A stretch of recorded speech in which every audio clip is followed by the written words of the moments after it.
Ito na po yung panahon na nayuyurakan na ang ating karapatan. Masyado na pong mababaw ang tingin sa atin. Ang katotohanan at katuwiran ay tinatapakan na. Hindi na tayo pwede magbulag-bulagan dito. Hindi natin pwedeng isarado ang ating mga mata. Kung ano yung dapat nating ipaglaban na natin. Ito na po yung panahon na yan. Nais ko pong ibahagi sa inyo isang awitin na ginawa po namin aking kaibigan from Cagayan de Oro. Si Charlie Busaco. Ang title po nito ay Pilipinas. Ito po ay patungkol sa ating karapatan, patungkol sa mga problemang pumapasok sa atin, sa ating bayan, kung paano natin dapat harapin ito. Pero dapat harapin natin ito nakasama ang Panginoong Diyos. Kaya tama po ito. This time, this is beyond our control. We need God. We need prayers. We need to be together and pray. Kasi kapag kasama natin, di ba sinabi ng Panginoon, ask anything in my name and I will do it. Sa John 14:14. Diligin natin sa Kanya, i-claim natin na babalik ang ating Ama kasi Tatay Bigyan. Gawin po natin yan. At ibibigay niya yan sa atin. Ito po yung awit na yun. Sana po ay makanta nyo rin, makasama ko kayong umawit ngayong gabi dito.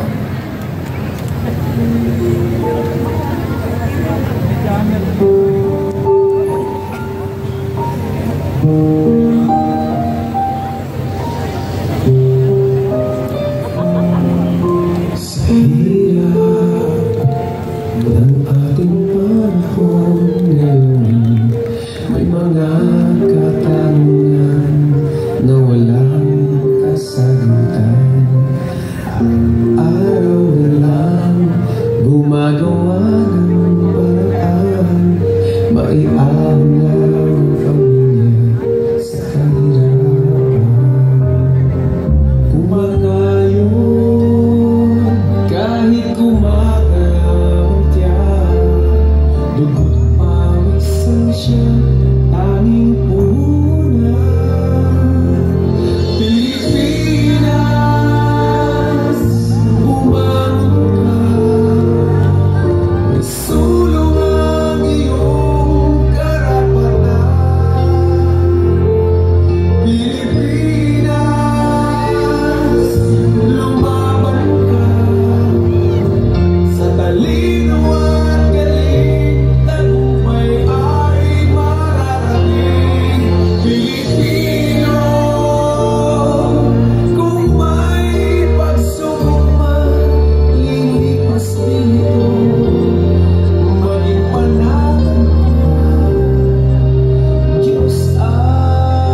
Panginoon, I will never leave you nor forsake you.